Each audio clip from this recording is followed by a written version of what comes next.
Ito yung ating teksto pa ngayon, Hebrews chapter 6 verse 10. Ang sabi po ganito, Hebrews chapter 6 verse 10, kung meron kayong Bible sa Bisaya, sundan po ninyo. God is always right and fair. He will not forget all the good things you have done. You have shown that you love Him very much because you have helped the other believers and you continue to help them as God's servant. Oh, let us pray. Let's bow our head. Dakilang Diyos, aming Ama, makapangyarihan sa lahat, Diyos ng langit at lupa. Panginoon, maraming salamat po sa oras na to, sa pagbasa po namin ng iyong mga salita. Dalangin ko, Panginoon, na pagpalain niyo po to at iukit niyo po, Panginoon, sa aming puso. Nawa sa oras na to, Panginoon, ang iyong abang lingkod ay itago niyo sa inyong likuran. Nawa ikaw ang makita, ikaw ang marinig nila, Panginoon, sa oras na to upang sa ganoon ang mga salita mo ay hindi mawala ng kabuluhan, Panginoon. Pagpalain niyo po ang bawat isa, buksan niyo po ang aming mga pandinig, Panginoon, sa oras na to, sa pangalan ni Jesus. Amen and amen. So, ang sabi po sa Tagalog, ganito, no? Makatarungan ng Diyos at hindi niya magagawang kalimutan ang inyong mabubuting gawa. At ang pagmamahal ay pinakita ninyo sa Kanya sa Diyos. At patuloy na ipinapakita sa pamamagitan ng pagtulong o paglilingkod sa mga kapwa pinabanal ng Diyos. Napakaganda po, mga kapatid, no?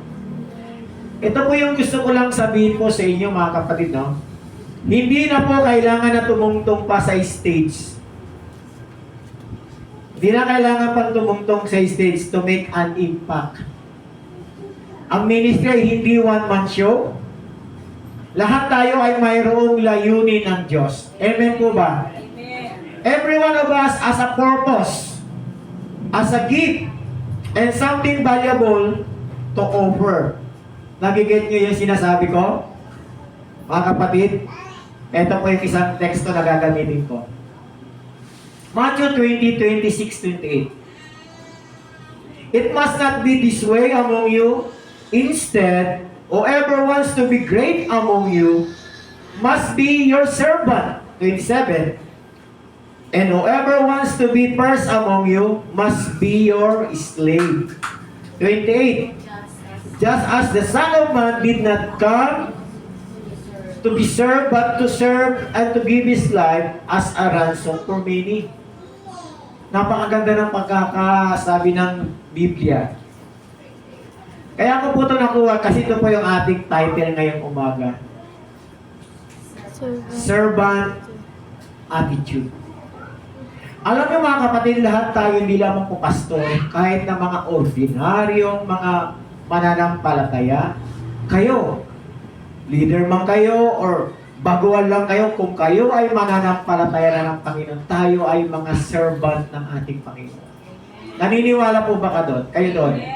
Pag sinabing servant sa ibang translation is slave. Kaya nga natin siya tinatawag na Panginoon dahil tayo yung mga alipin. Nakukuha natin? Sabi nga ng Bible kung tinatawag mo siyang Panginoon, paglingkuran mo siya. Tawag pang Ginoo. Ginoo, pero hindi mo naman siya gusto paglingkuran. O atin ka mamaya, dami kong gagawin, pastor. O babalik na naman tayo, sasabihin, inulit na naman yung pastor, matagal ko na itong hindi ginagawa. Kung gusto natin paglingkuran ng Diyos, maraming paraan. Kung may paraan, ano tawag? Kung may paraan, ay kung gusto, maraming paraan. Pag ayaw, maraming dahilan. Kahit nalisod nga botak dahil gusto Pero pag sabi mo, prayer meeting, lisod. Mukha ni diri. Kahit walang tricycle, lisod magbagtas. Pero kapag naay grasya, na dagat, sugod. Paano natin paglilingkuran ng Panginoon kung ganun pa lang na mga simpleng bagay hindi na natin siya mapaglingkuran? Tapos natawagin mo, Panginoon! Panginoon! Hindi mo siya Panginoon, Panginoon buhay mo. Sarili mo, Panginoon mo. Tandaan niyo yan. Kaya nga ang ating title, servant attitude, dapat meron tayong ugali talagang magmamahal sa Panginoon, talagang ialay natin yung, kaya nga, babalikan ko ha. Tingnan natin kung makuha yan. Sabi niya dyan, just as the Son of Man, sino yun? Si Jesus, did not come to be served, but to serve and to give His life as a ransom for many. Yun ang ginawa ng ating Panginoon.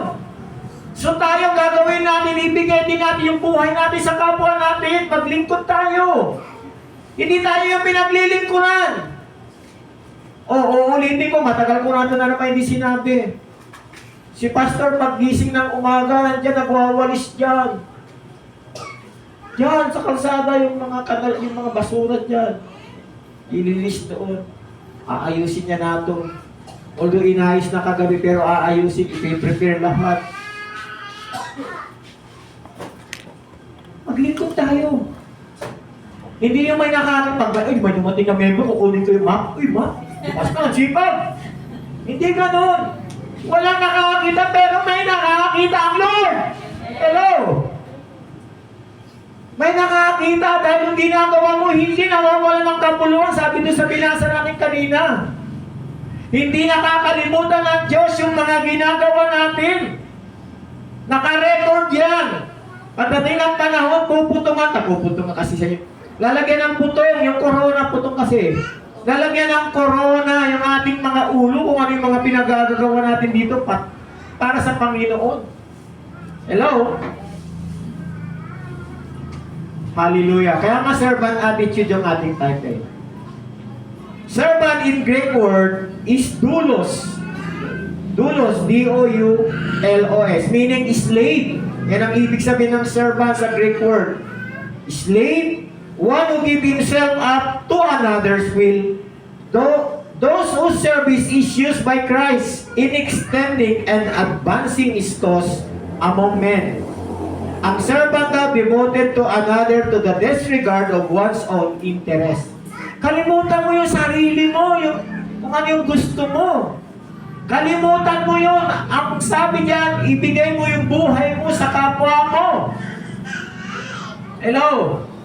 Dahil pag ginawa natin yan, alam ng Lord, hindi nawawala ng kapuluan at hindi natutulog ang Diyos, nakikita niya yung ginagawa mo. Hindi niya yung kalilimutan.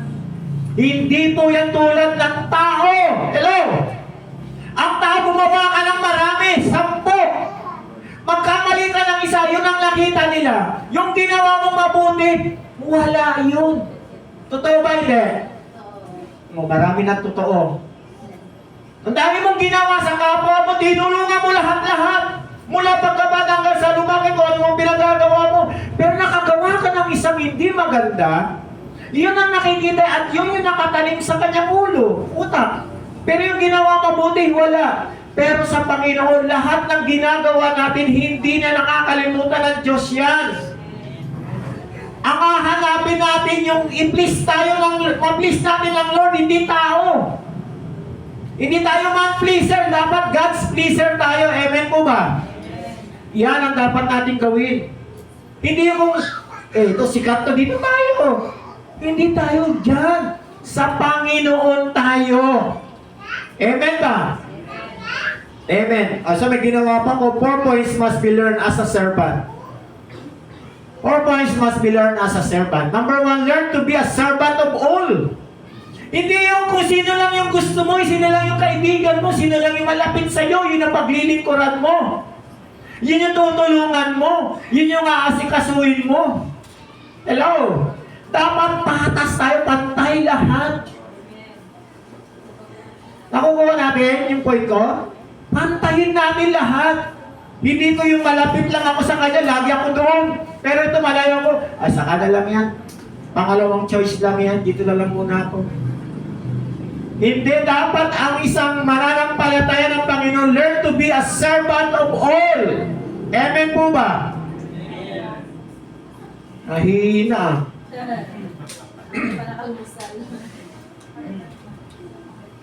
Ito po yung ating text. Mark 9:35. After he sat down, si Jesus po yun, He called the 12 and said to them, if anyone wants to be first, he must be last of all and servant of all. Tingnan niyo yung, iba kasi po yung prinsipyo ng Diyos sa tao. Tayo gusto natin, pinaglilingkuran tayo, boss tayo eh. Sarap ng boss. Paypayan mo ko, amen. Sarap, di ba? Kung gawin mo rin, ikaw rin magpaypay. Kaya nga, kung kayo ay tatawagin ng Panginoon bilang tagapanguna o may desire kayo magpastor, maglingkod kayo. Hindi kayo yung pinaglilingkuran. Hello? Tanungin niyo yung mga kabataan. Pag Sabado dito sila, nagpa-practice, nakikita nila ako, hindi ko yung pinapakita, pero nakikita nila ako, naglilinis ako dyan. Hindi ko yung pinapakita sa kanila dahil yun yung gusto kong gawin. Pag hindi ako kikilos, sabi ka sa Tagalog, galaw-galaw para hindi maestro. Nakita nyo? Kaya laging kumikilos si pastor dahil para gumanda yung pakiramdam, gumanda yung health, hindi tumanda lalo. Nakuha nyo? Pag wala kang ginagawa, manghihina ka. Tutulog-tulog ka, paupo-upo ka na manghihina ka. Magtrabaho ka. Ang Diyos hindi tumitigil magtrabaho. Amen? Sabi ni Jesus, I and my Father in heaven will, sabi niya doon, always working. Yun yung pagkakasabi sa word. I and my Father in heaven always working. Hindi sila tumitigil. So tayo, relax, hindi. Magtrabaho tayo. Pero naghihipapahinga din. Amen ba? Amen. So learn to be a servant. Maiksi lang to, huwag kayong mag-alala. Buti lang tayo siguro, alauna dito. Number 2, learn to be humble. Yan dapat ang attitude ng isang servant. Hindi mayabang. Dili garbuso ba sa Bisaya? Dili garbuso? Dili hambugero. O hindi mayabang, hindi mapagmataas. Hindi naman po masama na tayo ay manamit ng magaganda. As long na kaya. Diba? Sasabihin, di man ako nagyayabang, yung damit ko nga, buy one, take one eh. Pag hindi ng buy one, take one, di ako bibili. So buy one, take one. Hindi naman ibig sabihin, nagsuot ka ng mag-aara, mayabang ka, hindi. Basta hindi mo lang pinangutang. Ang ganda nga ng damit ko, inutang mo naman. Pinagyayabang mo. Mas mabuti na lang, kung kaya mo, kagaya ni Pacquiao, kaya man niya bumili ng mamahali dahil pera man niya. Hindi yung mayabang. Tumutulong pa nga siya eh. Ang ibig sabihin, learn to be humble sa harapan ng Diyos. 1 Peter 5:6, therefore humble yourselves under the mighty hand of God, so that at the proper time He may exalt you.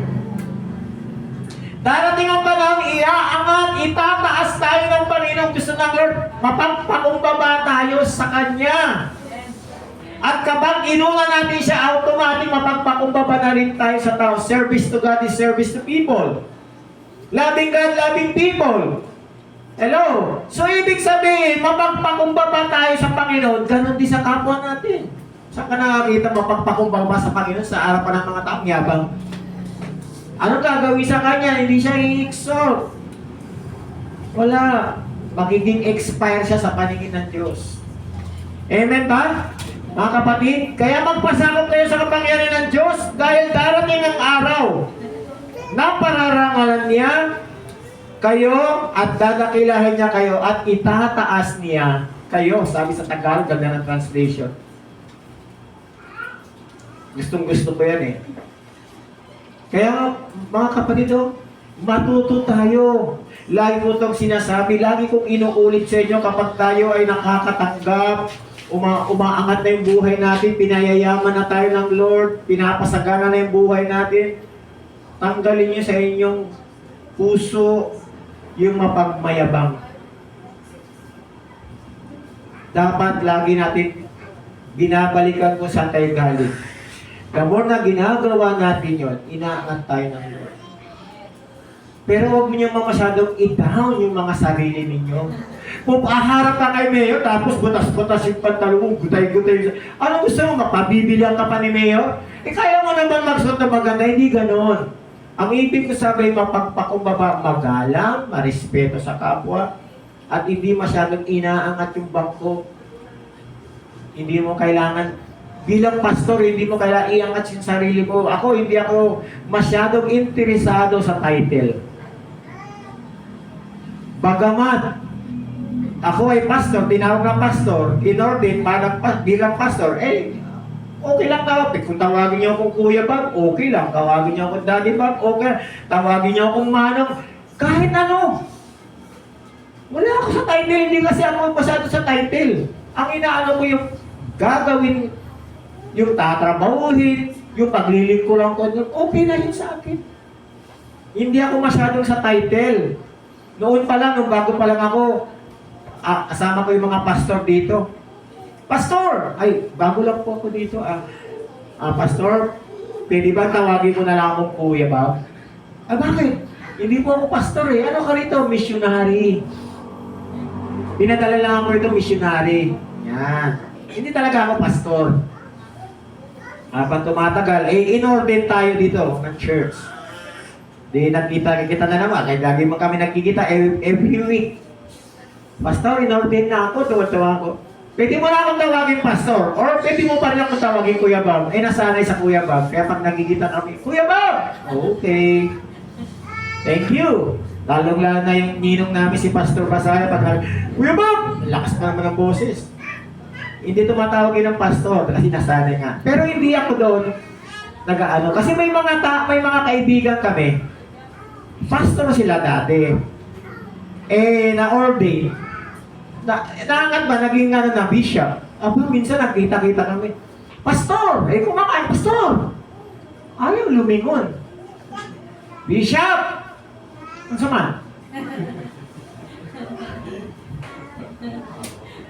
Diyos ko po, kailangan tawagin mong bishop. Hindi mo pwede tawagin pastor na. Ang hirap, no? At alam mo mga kapatid, yung gano'n na matataas ang tungkulin, pag nag-bishop ka, hindi ka pwedeng mag-short pa, hindi ka pwedeng mag-sando. Kailangan naka-formal ka lagi. Bawal ang rubber na yan. Sa bishop. Nakabarang yan. Naka-formal yan dito sa tablado. Dito sa pulpito. Paano ka aabutin paano mo maaabot yung mga tao kung gano'n lang formal ka? Baka hindi ka malalapitan. Nakukuha nyo? Simple na, okay lang, mahalaga sa atin makita ng Lord yung puso natin. Tama! Hello? Kahit na ang ganda-gara-gara ng tatas ng tungkulin tawag siya, pero yung puso mo, medyo sumisimp lang. Ayaw ni Lord yan, dapat iayos natin lahat. Amen po ba? Amen. Mahina na naman.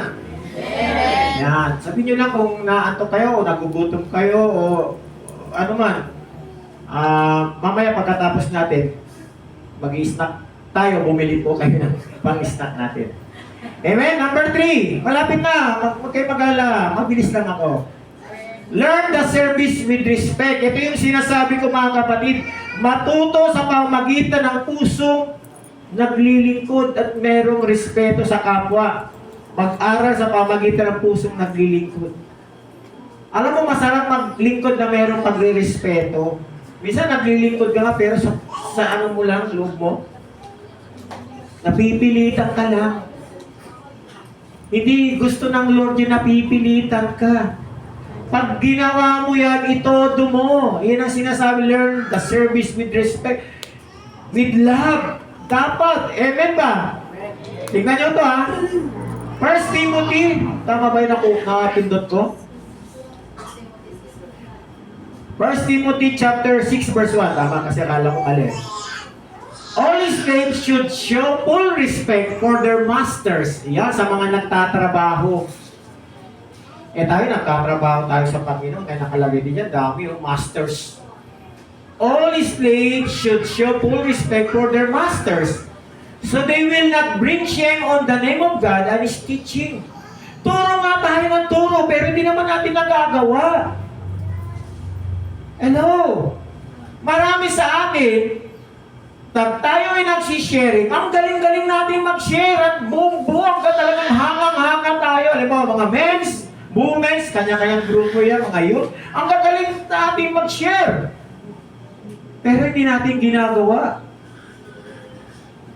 Napupulaan. Dapat may nakakakita man o hindi, gawin natin. Ang sabi dyan, all slaves should show full respect for their masters. Ayan ang sinasabi ko, yung mga nagtatrabaho sa inyo. Pakitang gilas kayo, pag andyan si boss. Pag wala, papay. Pagka nakita sa CCTV, uy, si boss! Wala, punas ng kotse. Bago yung kotse. Bago yung kotse. Paupo po siya.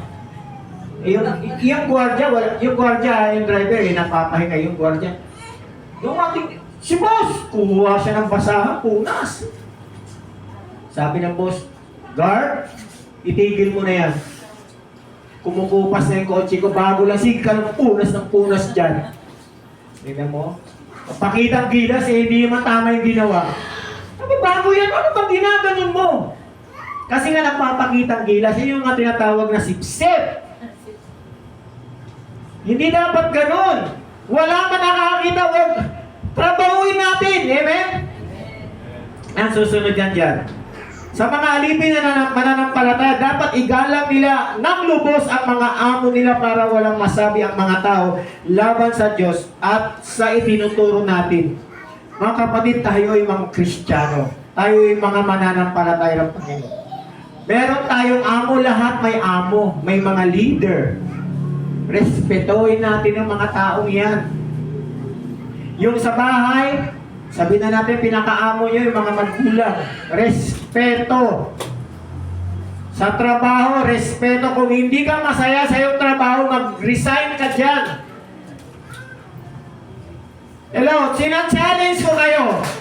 Nagtatrabaho kayo, malaki nga yung sweldo nyo, hindi ka namang masaya. Magtatagal na kaya dyan? Tama ba, sir? Ang laki nga ng sweldo mo, pero hindi ka masaya sa trabaho. Tatagal ka kaya dyan, mas mahina na lang kahit mababa yung sweldo, pero masaya ka. Ay, buhay na buhay ka, maganda pakiramdam mo. Kaysa naman laki ng sweldo mo, puro hindi naman, isang bakal yung mukha mo, galing kang hindi mo lang gagawin, pag-gising mo pa lang, ayaw mo pumasok na. Napipilitan ka lang dahil trabaho. Pero hindi ka masaya kahit malaking sweldo mo. Ay, bakit napunta doon? Ay. Sorry. Yan. Kaya mga kapatid, paglingkuran natin yung ating mga amo. Respeto. Kahit sino, respetuhin natin. Kapag lalo mong nire-respeto yung amo mo, lagi mo siyang pinagsisilbihan, gagantimpalaan ka niyan. Kasi nga, minsan may magtatanong yan. Kumusta yung si Kwan? Ay, boss, ang galing, boss. Grabe sipag niya kahit wala ka, boss. Ayaw na nga magpahinga, ayaw na nga kumain eh. Trabaho ng trabaho. Sabi na, kumain, hindi, mamaya na. Busog pa ako, sige, trabaho. Ganun ba? O, laging ganun ang report. Pagdating ng December, laki ng bonus. Maganda ang trabaho eh. Performance eh. Naku, no? Mamaya sinabi, kumusta? Ay, hindi yan magaling, boss. Tamad yan. Akala mo lang gumagawa dahil nandito ka. Ganun ba? Okay, mamaya gagawa na. Resigning ka na. Mga kapatid, kasi si Lord dapat pag kahit hindi tayo nakikita ng amo, nakikita tayo ni Lord, i-bless tayo. Hello? Dito na yan, papasok. Nakalimutan ko. Learn by servant heart. Eto na. Ephesians chapter 6 verse 6. Not in the way of service, only when eyes are on you, as men pleasers, but as servant of Christ. Doing the will of God from the heart. O sa Tagalog. Gawin ninyo yan, may nakakakita man o wala. Hindi upang mapuri ng mga tao, kundi dahil kayo'y mga lingkod ni Kristo at buong pusong sumusunod sa kalooban ng Diyos. Ito yung sinasabi ko, hindi pakitang tao. Hello? Yung mga kabataan dyan, ha? Wala si teacher, maaga pa. Sige, chismis dito, banat doon. Pag nakita na si teacher, malapit, behave na lahat. Kung kayo ay mga mananampalataya, nagmamahal sa ating Panginoon, may nakakakita man, nandiyan man si teacher o wala, iayos ninyo ang inyong mga sarili. Mag-behave kayo. Hello? Saan ka ba nakakita nilagyan ng medalya most talkative? Meron ba? Mga teacher niya, may nilagyan na bang mga bata ng most talkative? O pinakamagulong bata, may medalya? May nakakita kayo? Wala. Di ba kadalasan mga behave lang? Most behave. Oh, may award. Yun ang gagawin ninyo. Hello? Ganon din sa mga nagtatrabaho. Gawin ninyo yung tama. Hindi natin kailangan magsipsip. Hindi natin kailangan niya. Meron tayong pinaglilingkuran Diyos na nakakita. Siya ang gagawa ng mga bagay kung tama ang ating ginagawa. Hindi nakakalimutan ng Diyos yung mga ginagawa mo. Nakikita niya yan. Kung ginagawa mo ng tama yan, wala kang ipapangamba. Dalawa ang magbibless sa'yo. Una si Lord, pangalawa si Amo. At yung mga kasama mo sa trabaho, gagalangin ka, napakasipag mo naman.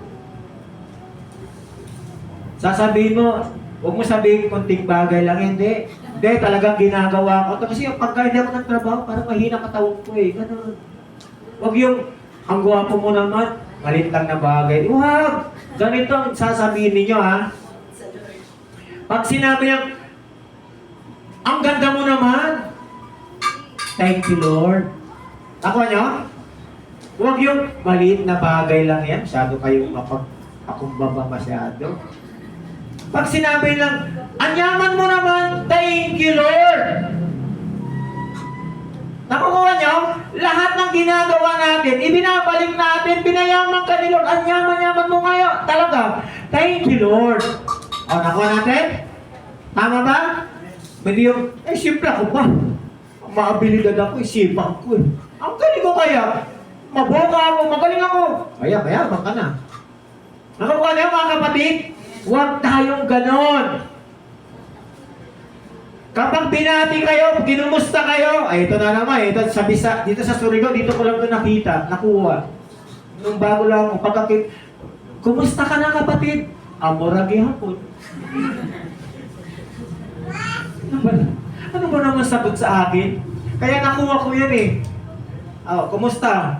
Pag yun ang sinabi, yun na naman. Amurag hapon. Wala ibig pagbabago. Ano ba naman kumusta ka na? Eto, umaangat ang buhay. Eto, masarap yung pagkain namin. Maganda yung kinakain namin. Eto, gumagawa po, gumaganda katawan ko. Nag-i-enjoy yung buhay ko. Huwag naman yung wala namang kakwenta-kwentang sagot. Negatibo yun eh. Amurag hapon, ibig sabihin walang nagdaan sa buhay mo na gumandang buhay mo man o. Amurag hapon. Huwag naman ganun ang sagot. Eto, pinayayaman ni Lord. Huwag kayong matakot magsabi ng yumayaman kayo. Alam mo niyo na. Pag sinabi niyo mayaman, baka, eto yung mayaman sa pananampalataya. Yung iba kasi pag sinabi mo yung mayaman, bro, baka meron naman dyan. Malit lang. Huwag naman tayong ganun, kinumusta mo eh. Bakit kaya nakakaano yun? Yun yung mga trending ng wala na ngayon, tinanggal na yun eh. Pag daw nangumusta, alam niyo yun? Sino nakaka-relate? Hello? Meron ba? Kasi yun yung kaya ako eh, pag nangumusta ako, nahihirapan ako eh. Dapat dadagdagan ko yung kumusta eh. Kasi pag sinabi, kumusta? Yung nagbasa, nako, eto na. Meron tong kailangan. Ganun ba yun? Di ba baguhin ninyo? Huwag na kayong mangumusta. Huwag na kayong mangumusta. Huwag na. Ibahin nyo na, baguhin naman ninyo. How are you? Yan. English naman ninyo. Ay, abroad dollar yun. Kayo naman talaga. Alam niyo itong Ephesians chapter 6 verse 6, sa ibang translation ganito, sundin ninyo sila, hindi upang magbigay lugod sa kanila, kung sila ay nakatingin lamang sa inyo. Kundi tulad sa mga alipin ni Kristo, buong pusong ginagawa ang kalooban ng Diyos. Yan ang gusto ng Lord. Gawin natin ng lahat. Huwag tayo magpakitang tao, pagpakitang gilas, kung sino mang amo nyo. Gawin mo kung ikaw ay. Kaya nga, itong gobyerno natin, panalangin natin na ganito yung mga naglilingkod, yung mga nagtatrabaho sa gobyerno. Minsan mayayabang eh. Dahil, sagutin nyo sila pagka nagyabang-yabang. Tama ba yun, sir? Pag nagtatrabaho. Kasi nagtatrabaho sa gobyerno, ang sinisweldo, mga tax natin. Kahit na masabi mo, piso lang yung tax mo, sinasahod nila yun. So kung may pinagagawa ka, ma'am, ma'am, pwede ba muna mo lagi yung pinto na? Kasi mo muna ako. Eh pero pag medyo iba na ang sagot, ma'am, hindi ganyan ang isang nagtatrabaho sa gobyerno. Sabihin niyo na maayos. Oo. Yung mga pulis, huwag din kayong matakot sa kanila, hindi ba ibig lalaban kayo? Respetuhin niyo sila. Pero kung abusado sila, hindi na maganda yun. Ipag-pray na lang niyo sa Lord. Kasi ang nagsipapasirto tayo. Tapos lalagay pa nila dito. To protect and to serve. Tapos, kung umasta sa'yo, hindi makatao, huwag naman eh. Paano magiging protect? To serve and to serve? Sir, hindi na mo ganyan. Huwag kayo matakot. Kung buhay niyo po niya, si Lord, graduate na kayo. Pero kung protektado ka ni Lord, sige po, sige sir, tatawagin ka naman sir niyan eh. Nakukuha nyo, basta may respeto tayo sa ating kapwa, may respetuhin din tayo. Dito na po ako magtatapos. Hindi ko alam kung nailagay ko to. A Christian with a servant heart is what the Lord Jesus needs. Mga kapatid, yan po ang kailangan ng Lord. Yung meron tayong servant heart. Diba ang ganda ng kanta? Alam niyo yung kanta na servant heart? Yun yung kanta na yung lyrics niya, yung gumawa nun. Grabe ang kanyang kaya niya nagawa yung kanta. Kantahin niyo yung servant heart. Ha? Ano na?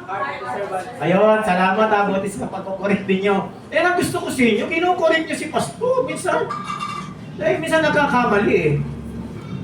Heart of a servant. Ayan, mabuti na lang. Tama nga. Heart of a servant. Ayan. My Jesus, my Lord, you're the love of my life. Whenever you go, wherever you go, wanna be by your side. No longer I, but Christ living in me. Serving you for all eternity. My eyes set on you. With this race that I run. No longer my ways. Let your will be done. Make me a servant, my heart ever true. Clinging to the cross, I'll follow you. I'll follow you. Ang ganda kaya. Pag yan lagi mong kinakanta, lalo kang mai-in love sa Panginoon. Amen? Amen. Palakpakan natin ang ating Panginoon. Dito na po ako magkukonklud. Dito na po. Show God's love in real ways. Show God's love in real ways. Number 1, be kind. Number 2, encourage someone. Ito yung kailangan natin bilang mga servant ng ating Panginoon. Ini-encourage natin yung kapwa natin. Pag mayroon kang nakitang hindi maganda sa kanya, ginaganon yung isang kapatiran, encourage mo siya, kapatid, mag-pray ka. Mag-pray ka. Simple lang ang sabihin mo. Ibigay mo sa Panginoon. Hindi pwedeng ipasa rito. Yung nararamdaman mo, ipinasa mo doon. Bagsak yun, ipinasa niya doon. Ipinasa sa lahat.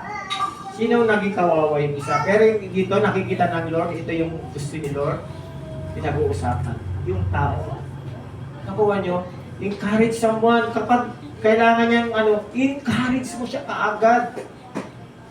Palakasin mo siya, huwag mo siyang panghinahin. Mahina na nga, pinahina mo pa. Naku po, bagsak tayo sa Lord. Nakikita ng lahat ng ginagawa natin, nakikita ni Lord. Kaya nga, be kind, encourage someone. 3, give generously. Ibigay mo na lahat kung anong meron sa'yo. Hindi lamang kung anong itutulong mo. Give generously lahat. Kung anong binigay sa'yo ng Lord, ibigay mo sa Kanya, bigyan mo siya. And listen with care. Hindi lang lagi nakikinig. Pinakikinggan mo nga, hindi mo naman siya binibigyan talaga ng pag-aalaga o pag-aaruga. And number 5, pray for others. Ito yung pinakamahalaga. Yung hindi natin nagagawa, malaki ang ginagawa ni Lord. Ipag-pray natin. Hello? Ipag-pray natin yun, yung mga kabataan doon, ipag-pray natin. Na tahimik sila lagi. Pag-pray natin ha. Pag-pray natin yung kapwa natin. Number 6, serve where you are. Serve where you are. Kahit saan ka naroon, maglingkod ka. Magsilbi ka. Hello? Paglingkod mo, kahit saan ka pumunta, maglingkod ka. Hindi yung kung saan ka nakatugtog, sikat ka. Alam mo mga kapaindisan, inaangat ko yung sarili ko. Pag pumunta ako ng Manila, tumira ako sa kapatid ko, bahay nila, may katulong pa yun. Tanong mo sa kanya, ha? May katulong pa yung kapatid ko. Ako ba'y nabiling ng piggan? Sabi niya, kuya ako na. Hindi na, doon ka na, ako na. Kasi gusto ko lagi nagtatrabaho talaga. Wag na! Ako na, sa susunod. Gagawin ko ulit. Kasi tatagal ako ng konti doon ilang araw. Pangatlo, pang-apat, hindi ko na gagawin siya na. Abuso ka na. Hindi, joke lang yun. Ako talaga nagliligpit. Lagi siya, kuya, wag! Hindi, sige na tayo. Ang dahil mong ginagawa eh. Ako na lang magligpit. Kasi ang dami ang ginagawa. Dahil all around yung katulong eh. Kaya tinutulungan ko rin. So napakaganda, no? Church, ito. Sino sa inyo nito nakakaalala nito? Church, kung may isang tao na nagpapaalaala at nagtuturo sa iyo para sa ikabubuti mo, tandaan mo yan. Tandaan mo, yan ang totoong nagmamahal sa iyo. Sino sa inyo nakaalala niya? Sino sa inyo nakabasa niya? Wala? Nakalimutan na. Kung may isang tao na nagpapaalaala at nagtuturo sa iyo para sa ikabubuti mo, tandaan mo kapatid. Yan ang totoong nagmamahal sa iyo. Ang taong nagmamahal, dinidisiplina niya, tinuturuan niya, kinakausap niya ang isang tao. Pag wala siyang pakialam, di siya concerned sa iyo, wala. Nahala ka sa buhay mo. Ang Tagalog ng concern, nangingialam. Tama ba? Sino sa inyo marunong sa Tagalog? Dahil yung Tagalog ng concern. Mamalasakit. Nagmamalasakit, pero sa amin sa Tagalog, pinalitan na namin. Nangingialam ng buhay. Concern siya eh. Pinakikialaman niya yung buhay mo. Inaalam niya. Ano ba meron ngayon sa'yo? Ano bang gano'n? Pinakikialaman mo kasi concern na concern ka sa kanya. Nakuha nyo? Hindi siya negatibo. Pinakikialaman mo siya dahil mahal mo siya. Amen? Your life matters. Your gift matters. And the church becomes stronger when you show up with what God placed in you. Yun yung maganda doon. Tingnan, ulitin ko ha. Your life matters, your gift matters, and the church becomes stronger when you show up with what God placed in you. Lalakas ito, lalago ito, titibay, tatatag ang simbahan ng Diyos kung lahat tayo, yung ating mga kaloob, mga gift, mga talento, ibinigay ng Diyos at gagamitin natin sa tama. Magiging matatag ang iglesia ng Panginoon. Amen? Amen. Sige, tumayo po tayong lahat. At tayo po ay manalangin.